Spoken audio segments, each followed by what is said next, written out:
जय हिंद साथियों, स्वागत है आप सभी का हमारा यूट्यूब चैनल MDNCC वाला में। तो जैसा कि आपने थंबनेल में देखा होगा कि आज की इस वीडियो में हम लोग TSC कैंप का ओरिजिनल पेपर करने वाले हैं।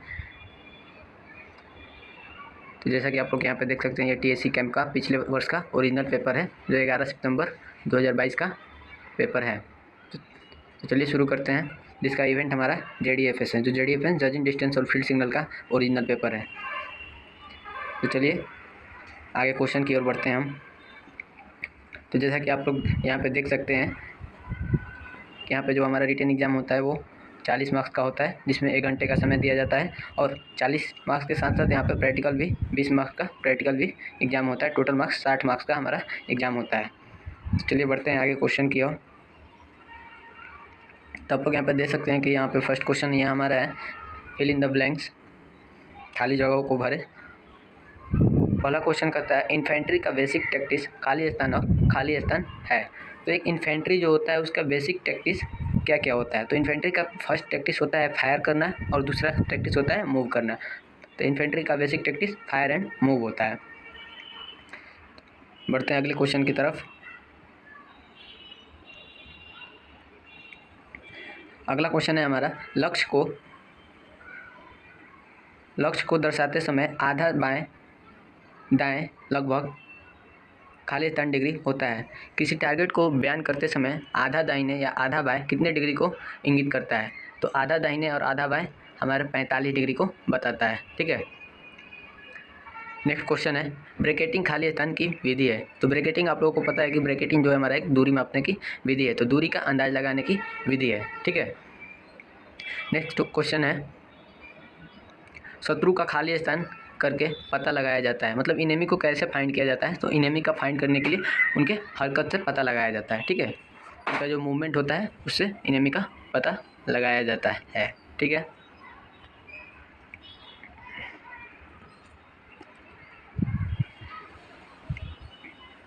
नेक्स्ट क्वेश्चन है हमारा,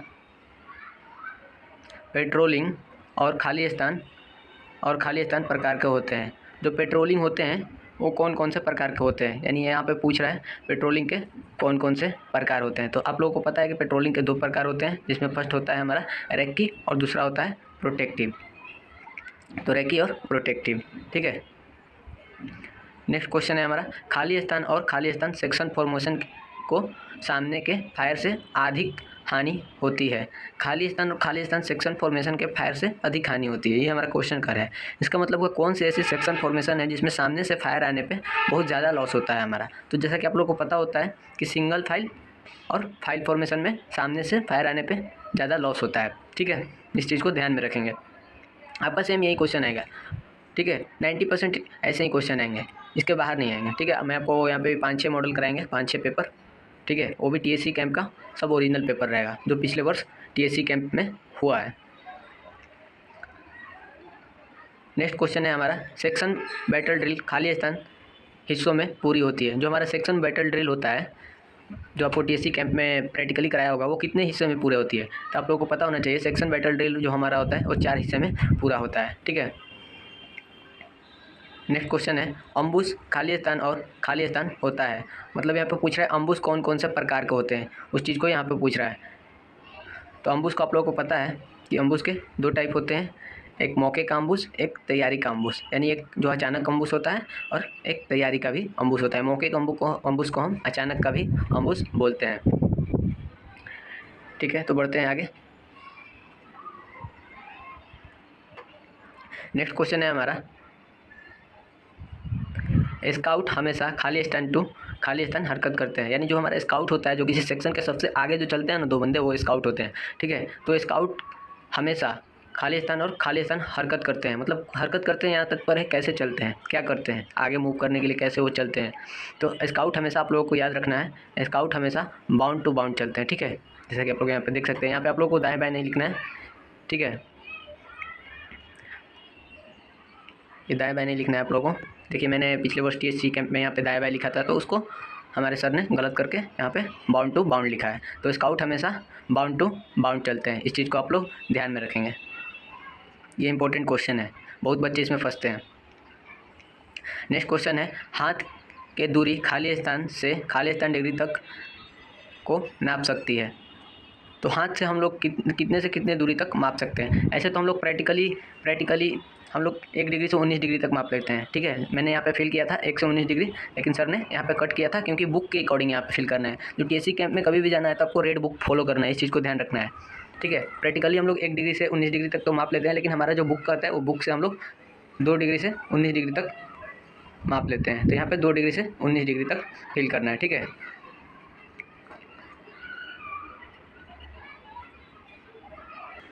तो चलिए अब लॉन्ग क्वेश्चन की तरफ। तो लॉन्ग क्वेश्चन में हमारा पहला क्वेश्चन है,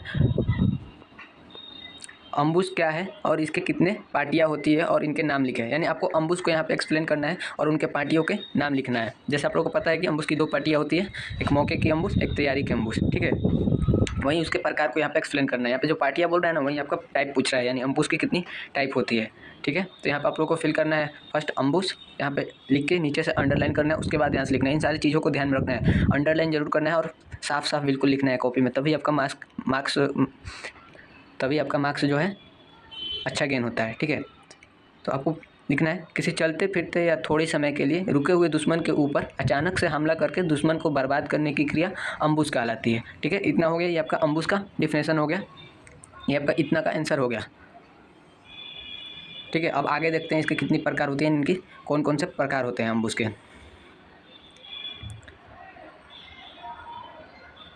तो यहाँ पे आपको लिखना है अम्बुज के 2 प्रकार होते हैं, फिर आपको अंडरलाइन करना है, फिर लिखना है यहाँ पे फर्स्ट टाइप को लिखना है। तो जैसे मैं यहाँ पे हमने लिख दिया मौके का अम्बुज, उसको अंडरलाइन करना है, फिर मौके के अम्बुज को यहाँ पे एक्सप्लेन करना है। तो यह अम्बुज मौके मिलते ही अचानक से दुश्मन के ऊपर लगाया जाता है, इसमें समय का काफ़ी महत्व होता है, ठीक है। इसमें समय कम होता है, आप लिख सकते हैं, या समय का काफ़ी महत्व होता है, ठीक है। इतना हो गया। अब नेक्स्ट लिखेंगे हमारा जो नेक्स्ट जो अम्बुज होता है, जैसे हम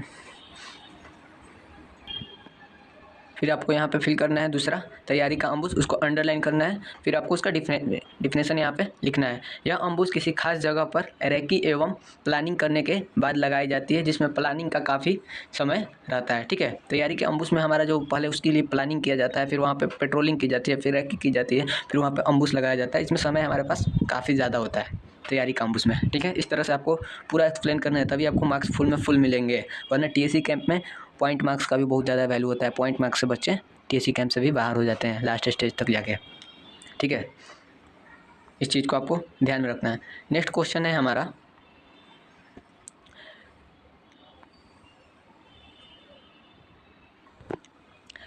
नेक्स्ट क्वेश्चन है हमारा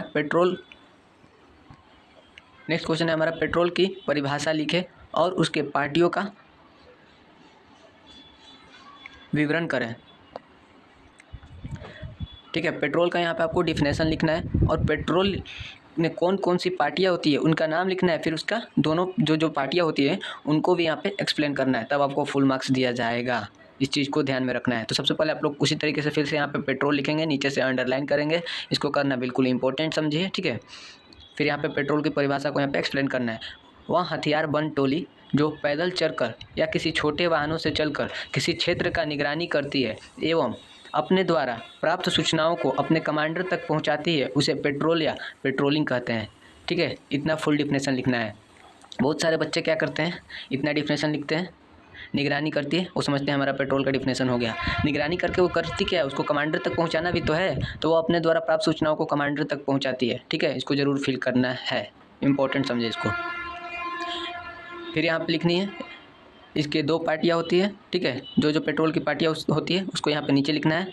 फर्स्ट रैकी पेट्रोल को यहाँ पे वर्णन करना है, रैकी पेट्रोल में क्या क्या होता है उसको यहाँ पे एक्सप्लेन करना है। तो रैकी पेट्रोल में आप लोग को ध्यान रखना है, इसमें दुश्मन का सूचना प्राप्त किया जाता है। रैकी पेट्रोल में दुश्मन के जो इन्फॉर्मेशन होता है उसका पता किया जाता है। फिर नेक्स्ट लिखना है, दुश्मन की स्थिति का पता लगाना है, दुश्मन का जो स्थिति है उसका पता लगाया जाता है, ठीक है।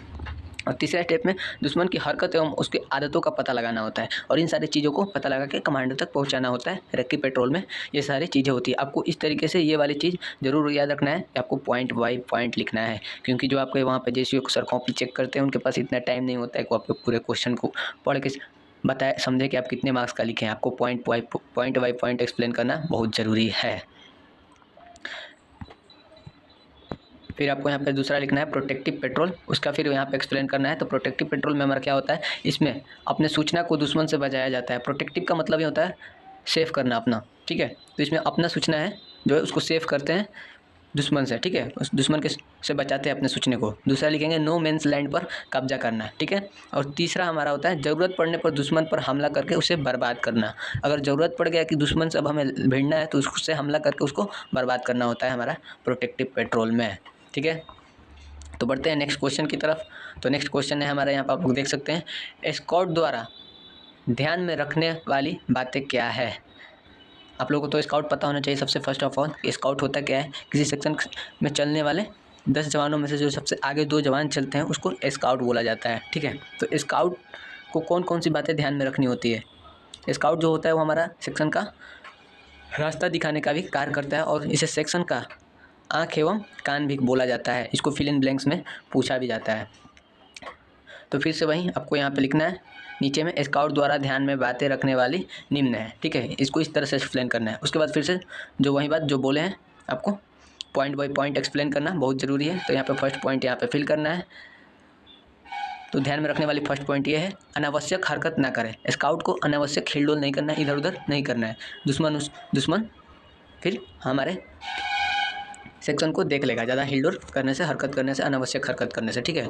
दूसरा पॉइंट है हमेशा चौकन्ना रहना। स्काउट को हमेशा एक्टिव रहना, एकदम चौकन्ना रहना है, ठीक है। तीसरा पॉइंट लिखेंगे, दुश्मन का पता लगते ही अपने कमांडर को संकेत देना, ठीक है। दुश्मन जैसे ही हमें लगा कि वहाँ झाड़ी में दुश्मन है तो हमें तुरंत अपने कमांडर को इन्फॉर्मेशन देना है, ठीक है।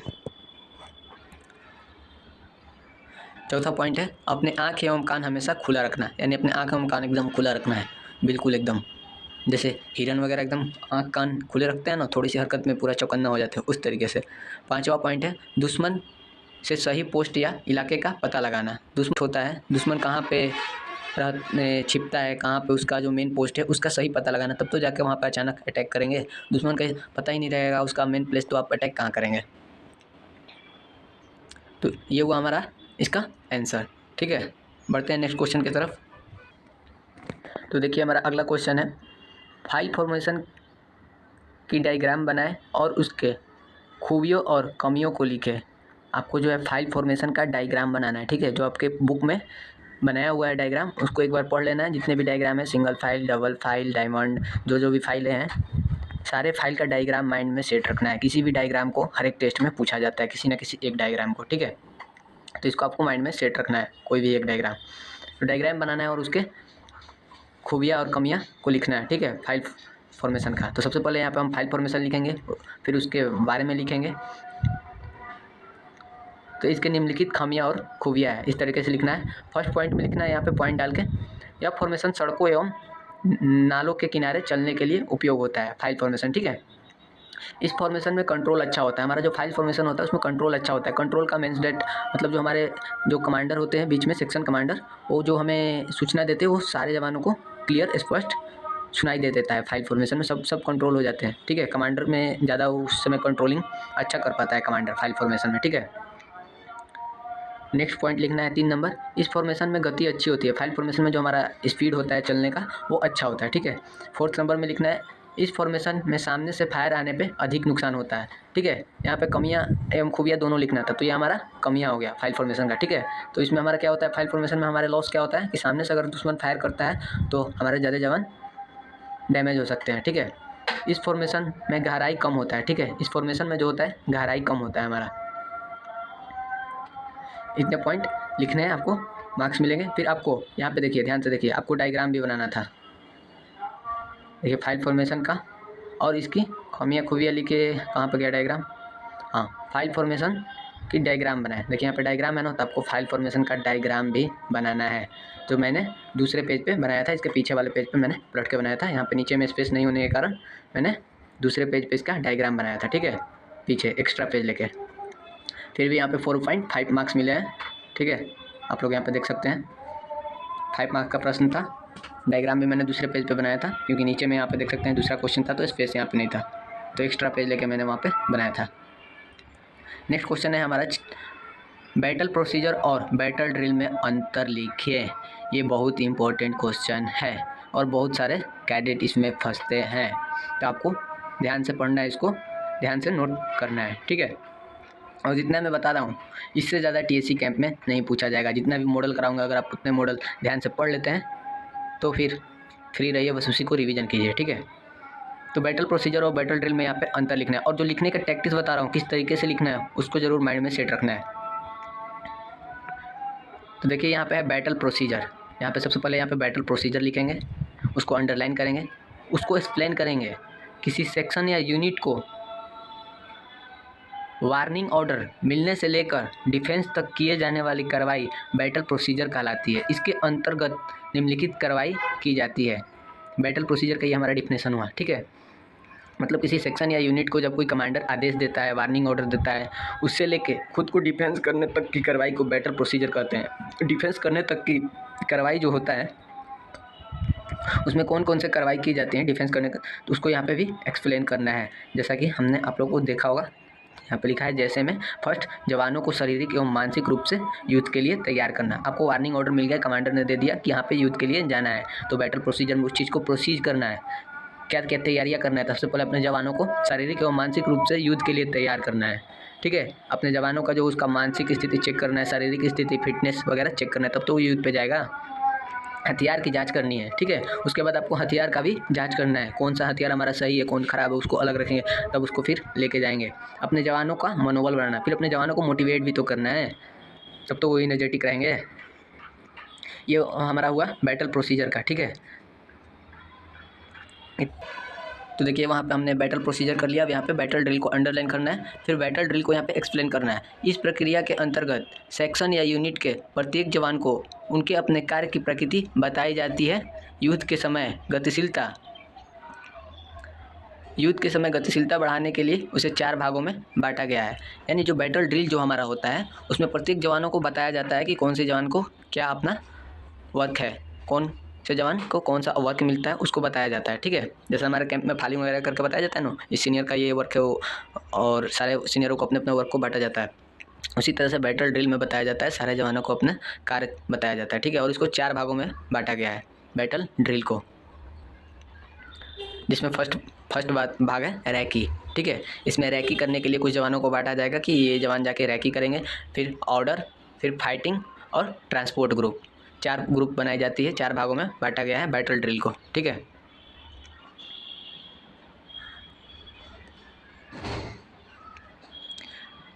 नेक्स्ट वाला हमारा जो पेज था उसमें हमारा एक और क्वेश्चन था जिसमें था section battle drill, 7 number question था, ठीक है। तो हमारा सेक्शन बैटल ड्रिल उसका सोल्यूशन यहाँ पे इस वाले पेज में है। तो सेक्शन बैटल ड्रिल को वहाँ पे एक्सप्लेन करना था, और किसी भी क्वेश्चन को फुल एक्सप्लेन करना है तब आपको फुल मार्क्स मिलेगा। तो सबसे पहले आपको यहाँ पे लिखना है सेक्शन बैटल ड्रिल, उसको अंडरलाइन करना है, फिर आपको यहाँ पे उसको एक्सप्लेन करना है। किसी सेक्शन या यूनिट पर फायर आने से लेकर पुनर्गठन तक की कार्रवाई, यानी जिसको रीऑर्क बोलते हैं, सेक्शन बैटल ड्रिल कहलाता है। इतना आप लोग को प्रॉपर लिखना है। इसके बाद सेक्शन बैटल ड्रिल 4 हरकतों में पूरी की जाती है, इसको आपको यहाँ पे नीचे में लिखना है। फिर वहाँ पे चारों हरकतें कौन कौन सी है उसको भी एक्सप्लेन करना है, तब आपको यहाँ पे फुल मार्क्स मिलते हैं। इस चीज़ को ध्यान में रखना है, जितना लिखेंगे आप उतना आपको मार्क्स मिलेगा। एक चीज़ ध्यान रखना है, आपको वहाँ पे इंक का मार्क्स की दिया जाता है, जितना आप इंक खर्च करेंगे उतना आपको मार्क्स मिलेगा। बस सिंपल फंडा मैंने बता दिया आपको। तो यहाँ पे लिखना है कौन कौन से वो 4 हरकत है। फर्स्ट में सेक्शन के ऊपर फायर आने के बाद की कार्रवाई, जब आपके सेक्शन पे कोई दुश्मन फायर किया तो उसके बाद की कार्रवाई करनी है। जब हमारे सेक्शन के ऊपर फायर आता है तो अपने छुपने या फायर से आड़ लेने की कार्रवाई करते हैं, फर्स्ट वाले में। इस वाले में सेक्शन के ऊपर फायर आने के बाद में ये सारी कार्रवाई करते हैं। दूसरा होता है दुश्मन की स्थिति। दुश्मन की स्थिति में क्या होता है, जब हमारे पे फर्स्ट में फायर आया, हम छिप गए, तो हम तो फाइंड भी तो करना है कहाँ से फायर आ रहा, तो उसी को बोलते हैं दुश्मन की स्थिति। यानी दुश्मन का फायर आने के बाद हम इस कार्रवाई में दुश्मन की स्थिति एवं दूरी की संख्या का पता लगाते हैं। यानी दुश्मन कहाँ से फायर कर रहा है, कितने रेंज से फायर कर रहा है, उसका पता लगाते हैं। जब हम ये पता कर लेंगे दुश्मन वहाँ पे है और इतने रेंज पे है, तब हम लोग क्या करेंगे, अटैक करेंगे, तो उसी को बोलते हैं हमला। फिर यहाँ पे अटैक लिखना है, हमला अंडरलाइन। दुश्मन की स्थिति का पता लगने के बाद इस कार्रवाई में हम दुश्मन के ऊपर फायर डालते हैं एवं उसे बर्बाद करने की कार्रवाई करते हैं। यानी अटैक में हम दुश्मन का स्थिति का तो पता लगा लिए, अब उसके ऊपर फायर डाल के उसको बर्बाद करते हैं। नेक्स्ट होता है हमारा पुनर्गठन, जिसको हम लोग रीऑर्क भी बोलते हैं, रीऑर्क, ठीक है, उसको पुनर्गठन बोलते हैं। रीऑर्क में क्या करते हैं, इस कार्रवाई में हम दुश्मन के बर्बाद करने के बाद अपने जवानों को चोट की देखते हैं एवं उसे एमुनेशन का बंटवारा करते हैं तथा चोटिल जवानों का उपचार करते हैं। यानी जब हम अटैक कर दिए, हम लोग मानते हैं और जीत गए, दुश्मन को मतलब डिफेंस करके अटैक करके दुश्मन को हम लोग मार दिए, तो अब हम क्या करेंगे, रीऑर्ग की कार्रवाई करेंगे। रीऑर्ग में होता क्या है कि जैसा कि अब हमने अटैक किया है, कुछ इनेमी को मारा है, तो हमें भी तो थोड़ा बहुत चोट आया ही होगा। ऐसा थोड़ी ना है कि हमें चोट नहीं आएगा, तो आएगा कोई किसी जवान का हमें भी चोटिल होंगे। तो उन जवानों का क्या होता है, चोटिल भाग का जाँच होता है, फिर उन्हें फर्स्ट एड दिया जाता है, प्राथमिक उपचार दिया जाता है। फिर जो हमारे पास एमुनेशन बच जाता है, जितने भी एमुनेशन बच जाते हैं, किसी जवान के पास 4 गोली बचे, किसी के पास 2 बचे, किसी के पास 10 बचे हैं अभी, तो सबका एमुनेशन एक पास रख के फिर सेक्शन कमांडर सारे को बराबर एमुनेशन बांटता है और फिर चोटिल जवानों को उपचार करके फिर वहाँ पे वापस जाते हैं। तो ये रहा हमारा फर्स्ट मॉड्यूल का क्वेश्चन। तो इसी प्रकार सेकेंड मॉड्यूल पेपर के लिए आप प्लेलिस्ट में जाके देख सकते हैं, और आप इस चैनल पे नए हैं तो सब्सक्राइब कर सकते हैं। अगर आपको लगता है कि आपके लिए इम्पोर्टेंट है चैनल, तो आप सब्सक्राइब कर सकते हैं, ठीक है। और इसके बाहर आपका टीएससी कैंप में नहीं पूछा जाएगा, जितने भी मॉड्यूल कराऊंगा बस आपको उसको रिवीजन करते रहना है, नोट्स बना लेना है, ठीक है। और अपने दोस्तों के साथ इस वीडियो को शेयर भी करना है, और आपके लिए ये इंपॉर्टेंट वीडियो लगा तो आपको लाइक जरूर करना है, ताकि हमें पता चले कि हाँ वीडियो आपके लिए इंपॉर्टेंट है, तो मैं आपके लिए और अच्छा कंटेंट लेके आऊँगा। तो मिलते हैं नेक्स्ट वीडियो में, अभी के लिए दीजिए इजाज़त। जय हिंद।